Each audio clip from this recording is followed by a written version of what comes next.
This is a true story. My grandma's house was built over an old city dump, which was cleared out and built over in the 70s. God only knows what kind of supernatural energy they stirred up ripping this place apart. Her house never felt right. You would always feel watched, even when you knew you were alone. Random stuff would appear out of nowhere. I've always wanted to take a metal detector and run through her yard with it. You would see shadows in the corner of your eye. All the time stuff would vanish, move, and then appear months later when you knew that nobody had touched it. When I was around the age of 5, I met my imaginary friend by the name of Billy. I put that in air quotes because I don't think he's imaginary. Billy is a bright little boy. He looked to be around the age of 8 or 9. I think he's from the 1950s. He wears a yellow checkered shirt with a pair of blue overalls. His brown hair was always slicked neatly to the side of his face, and he has blue eyes with freckles. He kind of looks like young Sheldon. The reason why I don't think he's imaginary is because, 1, he only lived at my grandparents' house. 2, my sister saw him too, even though I had never mentioned Billy to her. 3, I saw him until I cut contact with my grandmother at the age of 12 due to her narcissistic behavior. Billy would tell me that he was going to marry me when I grew up.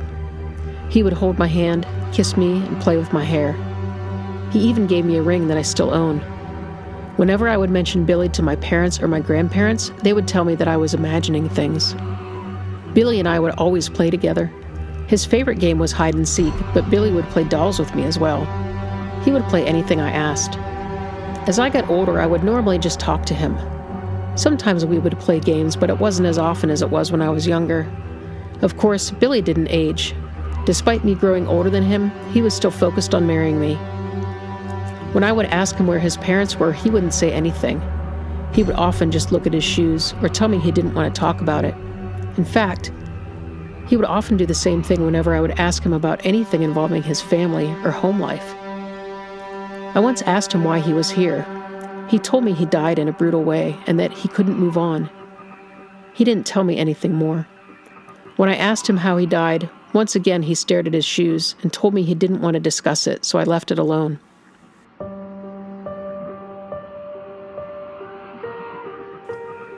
The last time I saw Billy, he told me that he wasn't going to see me for a long time and that he might visit me in my dreams. Flash forward 2 years later to last night. I saw Billy in my dreams. He gave me a big hug and told me how much he missed me and told me that I had gotten bigger. We had a conversation that I can't remember, and then he finally told me how he died. He told me that his dad killed him and disposed of his body in the old city dump that was cleared out to make room for the construction of my grandparents' house and the surrounding neighborhood.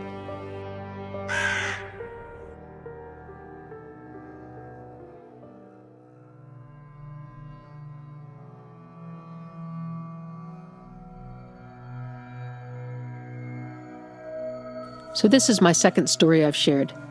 This one is from my 20s. It was kind of a dark time for me, and I was feeling a lot of uncertainty and kind of just living for the day, but like in the least responsible ways.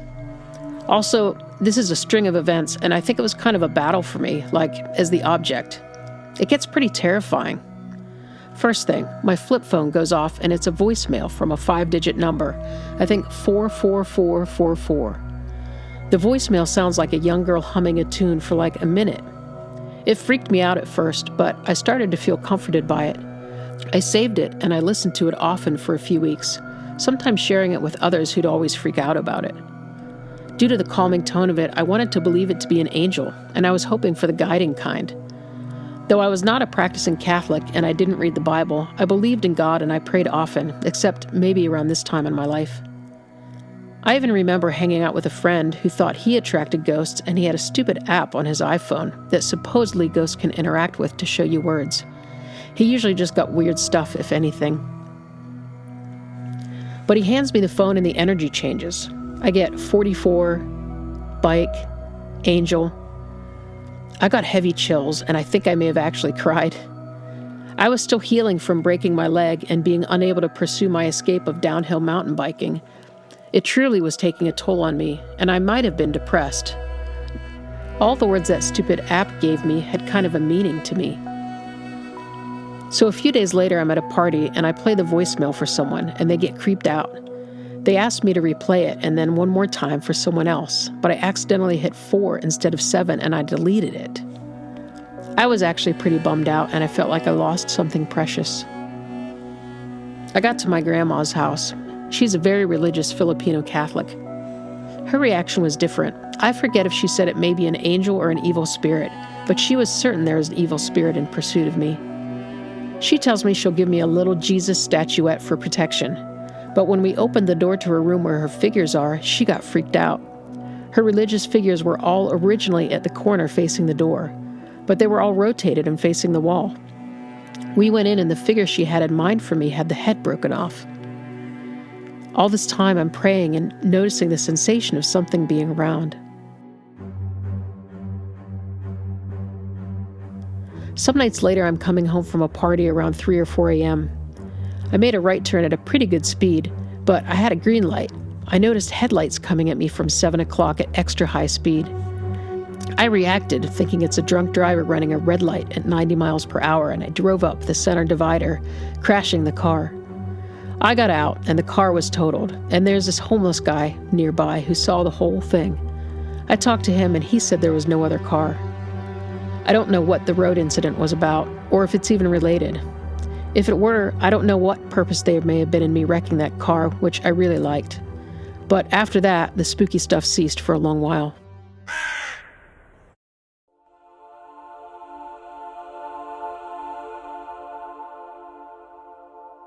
Before I begin, my story is not that scary when compared to other stuff I've heard, but I'm only 16 and it basically just happened. Anyway, I live in a very rural neighborhood in a really small town in Canada. For the most part, the only animals we see are rabbits, foxes, birds, etc. Country-type animals. With mostly prey around, there are obviously coyotes. I've only seen them around a few times, and they've always been off in the distance, or I've been in a car, but tonight that changed. It was around 10:30 p.m., and I was home alone. I was putting our little French bulldog, Pomeranian, outside to do his business for the night. When I opened the door, all the neighborhood dogs were barking and freaking out. About a month ago, my mom had a very close call putting the dog out, so I'm always on edge putting him out at night. My dog was also freaking out now, and I contemplated even putting him out, but if he's gotta go, he's gotta go, so I soldiered on. My dog goes out on a leash because he's the type to chase cars and other dogs. I held him back close to me and stepped out on the porch. He was barking in the direction of my neighbor's yard, so I scanned the parts of their property I could see. Nothing was there that I could see, but he was still freaking out, so I led him down the steps onto our patio, and he immediately tried to run into their yard. I yanked him back a bit and stepped off the porch. We have this old play structure with an open bottom that was blocking my view of the spot he was barking at. I ducked down to look through the empty spot, and to my horror, I saw 2 coyotes staring back at me from my neighbor's yard about 30 feet away. Me and my dog are fine. I yanked him super hard and ran inside, but the whole thing scared the shit out of me. If my dog just ignored them or something, who knows what they would have done. Like I said, I haven't had to deal with a stalker, a mugger, or something serious, but this scared the shit out of me.